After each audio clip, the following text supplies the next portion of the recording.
इस छोटी सी नाव को नहीं पता कि उसने किसे टोका है और नाव पर पूरा परिवार हमेशा की तरह मछली पकड़ रहा है। उन्होंने ऊपर देखा और ज़्यूस की एक मूर्ति देखी, लेकिन जब वे प्रार्थना करने ही वाले थे तभी उन्हें अचानक ध्यान आया कि कुछ गड़बड़ है। उन्होंने देखा कि एक सेना मूर्ति को खंडित कर रही है। पता चला कि वे ज़्यूस पर युद्ध की घोषणा कर रहे हैं। जैसा कि अपेक्षित था, मूर्ति चट्टान से गहरे समुद्र में गिर गई, लेकिन अभी अचानक आसमान बदल गया। एक अज्ञात वस्तु इस दिशा में आ रही है। अचानक अनगिनत राक्षस पानी से बाहर आए। वे चट्टान पर मौजूद सैनिकों पर बेतहाशा हमला करने लगे। पलक झपकते ही सारी सेना नष्ट हो गई। क्या आपको लगता है कि यह अंत है? असंभव। भयावहता तो अभी शुरू ही हुई है। बीच में असंख्य राक्षस एकत्र होने लगे। अंधेरे की आड़ में एक डरावना आदमी प्रकट हुआ।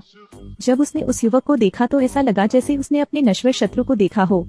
उसने धुएं का घना बादल छोड़ा जो आग की लपटों को ढक रहा था। लड़के का परिवार और नाव बड़ी समुद्र में डूब गई। केवल लड़का बच गया और इस आदमी की पृष्ठभूमि विशेष होनी चाहिए। मैंने सुना है कि 20 वर्ष पहले मनुष्यों और देवताओं के बीच एक महान युद्ध हुआ था। मनुष्यों का राजा इक्रिसियस देवताओं के राजा ज़्यूस पर युद्ध की घोषणा करता है। इससे देवताओं का क्रोध भड़कता है। हम इक्रिसियस और उसकी सेना को पूरी तरह से नष्ट करने का प्रस्ताव रखते हैं, लेकिन दयालु ज़्यूस ने फिर भी उसे दंडित करने का फैसला किया। इसलिए उन्होंने एक बहुत ही रचनात्मक सजा चुनी। वह है इक्रिसियस में बदलना और रानी दाना के महल में प्रवेश करना। नतीजे जानने के लिए सोचने की जरूरत नहीं है।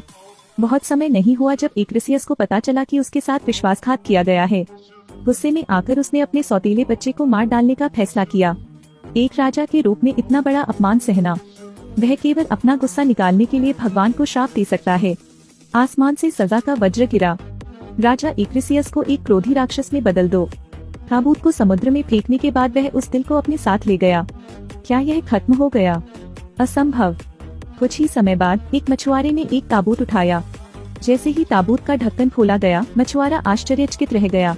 अंदर एक महिला और एक लड़का है और यह बच्चा निश्चित ही कोई साधारण नहीं है। 20 साल बाद बच्चा बड़ा होकर उस लड़के में बदल गया जो अभी दुर्घटनाग्रस्त हुआ था। और यह लड़का पर्सियस है जो ग्रीक पौराणिक कथाओं में ज़्यूस का प्रसिद्ध देवता पुत्र है। काल्पनिक महाकाव्य कृति भगवानों का युद्ध। अब शुरू करें। पर्सियस की खोज मानव सेना ने की थी। वे उसे वापस महल में ले आए और ठीक उसी समय जब राजा और रानी खुश हो रहे थे क्योंकि उन्होंने ज़्यूस की मूर्ति को सफलतापूर्वक नष्ट कर दिया था, तभी काले धुएं के अनगिनत बादल प्रकट हो गए। फिर बड़े हॉल के ठीक बीच में एक हवा बन गई।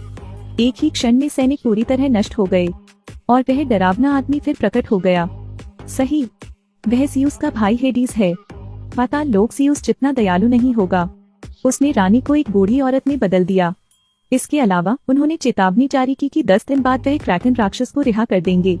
बचाने का एकमात्र तरीका राजकुमारी को विरोध करने में सक्षम होने के लिए समर्पित करना है। हेडीस ने कहा कि यह सब ज़्यूस का आदेश है, लेकिन सब कुछ पाताल लोक की साजिश है, क्योंकि प्रार्थना के बिना ज़्यूस की शक्ति का स्रोत बंद हो जाएगा। तब हेडीस ज़्यूस को हरा सकता था और इस तरह देवताओं का राजा बन सकता था। ऐसा कहा जाता है कि केवल स्टाइलिश चुड़ैलें ही जानती हैं कि विशाल क्रैकन को कैसे हराया जाए। इसलिए पर्सियस, जिसके मन में हेड्स के प्रति द्वेष था, स्टाइचियन चुड़ैल को खोजने के लिए टीम में शामिल हो गया। क्या यह राह आसान है? बिल्कुल नहीं। जब वे किसी रेगिस्तानी इलाके में गए तो उन्हें बेचैनी महसूस होने लगी। अचानक एक विशाल रेगिस्तानी भगवान जमीन से ऊपर आया। एक तेज विस्फोट ने उन सभी को डरा दिया। यह खुदाई करने वाले यंत्र की बाल्टी की तरह है। यह सुनहरी रेत के स्वामी की महिमा का प्रतिनिधित्व करता है। उस विशाल चीज की तुलना में इंसान कितना कमजोर दिखता है। चाहे वे कितनी भी कोशिश कर लें, फिर भी वे कमजोर हैं। और ऐसे बहुत से विशाल बिच्छू रेगिस्तान में भाग रहे हैं। नाइक पक्ष की स्थिति पहले से ही अतिभारित है।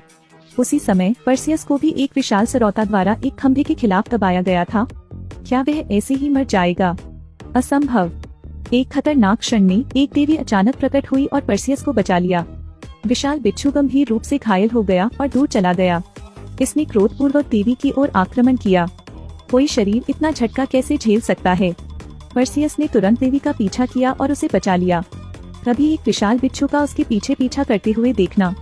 यह देखकर कि वह आगे निकलने वाला था, पर्सियस ने देवी को बाहर फेंक दिया और विशाल बिच्छू का सामना करने के लिए अकेले खड़ा हो गया।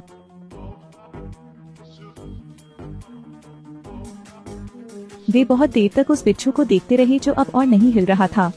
जैसा कि अपेक्षित था, पर्सियस ने बिच्छू के बाहरी आवरण को छेद दिया। विशाल बिच्छू को सफलतापूर्वक मार गिराया, लेकिन अपने साथियों को इस तरह बेतहाशा भागते हुए देख रहा हूँ। पता चला कि ये बिच्छू सिर्फ बच्चे हैं। चारों ओर से अनेक विशालकाय बिच्छू आ रहे हैं। यह असली विशालकाय बिच्छू है। जीवन कैसे खत्म हो गया? असंभव। अचानक कुछ ही दूरी पर अजीब शक्ल वाले लोगों का एक समूह दिखाई दिया। पता चला कि वे दुष्ट आत्माएं हैं। यह रेगिस्तान उनका क्षेत्र है और विशाल बिच्छू उनका पालतू है। वास्तव में ज़ियुस का पुत्र। आप जहाँ भी जाते हैं, आपका समर्थन करने के लिए महान लोग मौजूद होते हैं। दुष्ट आत्मा पर्सियस के घावों को ठीक कर देती है और विशाल बिच्छू उनकी सवारी के लिए आते हैं। उन्होंने अंतहीन रेगिस्तान को पार किया, लहराते पहाड़ों को पार करना। आखिरकार वे उस उदास भूमि पर पहुँचे। यह जगह स्टाइजियन डायन की मांद है। स्टाइलिश चुड़ैलों के साथ संवाद करना समझदारी है, क्योंकि इनका व्यक्तित्व अत्यंत उग्र होता है। क्योंकि मुझे अपनी जान का खतरा हो जाएगा, निसंदेह बातचीत करना उचित नहीं है। धूर्त चुड़ैलों ने उन पर हमला करना शुरू कर दिया। सौभाग्य से पर्सियस चुड़ैलों की एक आंख चुराने में सक्षम था। वह चुड़ैलों को धमकाने के लिए अपनी आंखों का उपयोग करता है। चुड़ैलें बोलने में असमर्थ थीं। एक लगभग असंभव रास्ता है, वह है एक डरावनी उपाय ढूंढना। यह राक्षस मेडुसा है। कहा जाता है कि इसमें बेहद भयानक क्षमता होती है कि जो भी प्राणी बस उसकी आंखों में देखेगा वह तुरंत पत्थर में बदल जाएगा। जिसने भी इसे देखा है वह वापस नहीं आ सकता। इसलिए कोई नहीं जानता कि इसका आकार क्या है। हालांकि मेडुसा के बारे में डरावनी अफवाहों ने मेरी रीढ़ को ठंडा कर दिया, लेकिन उस साजिश को रोकने के लिए पर्सियस ने फिर भी इस राक्षस मेडुसा को आजमाने का फैसला किया। और सभी जानते हैं कि ये सफर बेहद खतरनाक है। लेकिन थोड़ी देर के प्रोत्साहन के बाद तब पर्सियस कुछ योद्धाओं को अपने साथ ले गया और उन दुष्ट आत्माओं ने पाताल की ओर अपनी यात्रा शुरू कर दी। उन्होंने ऊंचे पहाड़ी दर्रे को पार किया, अंततः पाताल के द्वार तक पहुंच गया। वे भूत जहाज पर चढ़ गए और धीरे धीरे स्टिक्स नदी पार कर गए। और यह स्थान पहले से ही पाताल लोक का क्षेत्र था। उन्हें वह विचित्र मंदिर एक खंडहर में मिला। इस मंदिर में भयानक राक्षस मेडुसा है। यदि आपको इसका सामना करना है तो अंत में आपको इसका सामना करना ही पड़ेगा। उन्होंने अंदर जाने का साहस जुटाया। यह तीर्थ नरक के समान है। वे हर जगह मेडुसा के ठिकाने की तलाश कर रहे हैं। अंततः यह पौराणिक दानव प्रकट हो गया। नाइक ने सिर उठाया और उसकी ओर देखा। परिणाम तुरंत स्तब्ध कर देने वाला था। पता चला कि डरावनी अफवाहें गलत नहीं है। एक अन्य नाइक जिसने इसके बारे में पहले सोचा था केवल असहाय होकर चिल्ला सका। मेडुसा ने गोता लगाया। दयनीय नाइक तुरंत जमीन पर गिर गया और टूट गया। फिर मेडुसा ने पर्सियस की ओर बेतहाशा पीछा करना शुरू कर दिया। इसके पीछा से कोई नहीं बच सकता। लेकिन उसे इसकी उम्मीद नहीं थी कि ऐसा हुआ कि पर्सियस जानबूझकर उसका ध्यान आकर्षित कर रहा था। दुष्ट आत्मा ने एक ही ब्लेड से मेडुसा के कुछ बाल काट दिए। क्रोधित मेडुसा ने सीधे अपनी पूंछ को दुष्ट आत्मा के चारों ओर लपेट लिया और पेट्रिफिकेशन कौशल का उपयोग किया। लेकिन कुछ अप्रत्याशित हुआ। दानव ने दुष्ट आत्मा पर अपनी भयभीत दृष्टि डाली। अप्रत्याशित रूप से कोई प्रतिक्रिया नहीं हुई। आखिर ये क्या चीज है? मैंने अभी अभी दुष्ट आत्मा को धुंधली हंसी हंसते हुए सुना। पता चला कि उसका दिल एक ऐसा दिल है जो अपने आप फटने की ताकत रखता है। एक विस्फोट गूंज उठा। मेडुसा के बंधन में दुष्ट आत्मा का विस्फोट हो गया। पर्सियस ने आगे रेंगने का अवसर लिया, लेकिन अब मेडुसा उसके ठीक पीछे खड़ा था। पहले ही विफल। असंभव। एक बहादुर आदमी मेडुसा की पूंछ पर एक कोफन का पत्थर लाया। यह पता चला कि नाइक पर्सियस के लिए समय खरीदने के लिए खुद का बलिदान देना चाहता था। जाहिर है उनकी योजना काम कर गई। मेडुसा ने गुस्से में उस डरे हुए नाइक को कुचल दिया। मेडुसा का पता लगाने के लिए पर्सियस एक दर्पण छवि का उपयोग करता है। फिर दोनों हाथों से चाकू को घुमाते हुए और नीचे की ओर काटते हुए अपनी आंखें बंद कर लें। पौराणिक कथाओं में सबसे भयानक मेडुसा राक्षस से पर्सियस ने इसी तरह निपटा था। मेडुसा अंततः नरक में गिरकर राख में बदल गया। लेकिन यह अभी खत्म नहीं हुआ है। एक कठिन लड़ाई उसका इंतजार कर रही है। 10 दिन की समय सीमा आ गई। ग्रहण आ गया। राक्षस क्रैकेन नरक से जाग गया है। इस समय इसका मिशन मानवता को नष्ट करना है। बिना देर किए पर्सियस ने मेडुसा का सिर अपने साथ लिया और महल की ओर चल पड़ा। और अब महल के बगल में क्रैकेन अपने विशाल शरीर को आर्गोस शहर की ओर टेलीपोर्ट कर रहा है। डरावने तंबू पानी से बाहर फैल गए और हमला करने लगे। क्रैकेन के क्रोध को शांत करने के लिए मनुष्य इस पद्धति का उपयोग करना चाहते हैं। स्वर्ग की ओर पाताल लोक ने भी अपने अंतर्निहित स्वभाव को प्रकट किया। दहशत के कारण पाताल लोक की शक्ति अत्यंत शक्तिशाली हो गई और ज़ियुस अब हेडीज का प्रतिद्वंद्वी नहीं है। जब हेडीज ज़ियुस को सिंहासन छोड़ने के लिए मजबूर करने वाला था, ज़ियुस ने अपने बेटे पर्सियस का उल्लेख किया। हेडीज ने यह सुनने के बाद ऐसा लगा जैसे उसके कानों पर वज्रपात हुआ हो। पर्सियस को रोकने के लिए वह तुरंत गायब हो गया। इस समय 3 राज्यों का भाग्य पूरी तरह से पर्सियस के हाथों में था। जैसे ही पर्सियस आर्गोस शहर पहुंचने वाला था, हेड्स अचानक उसका रास्ता रोकते हुए प्रकट हुआ।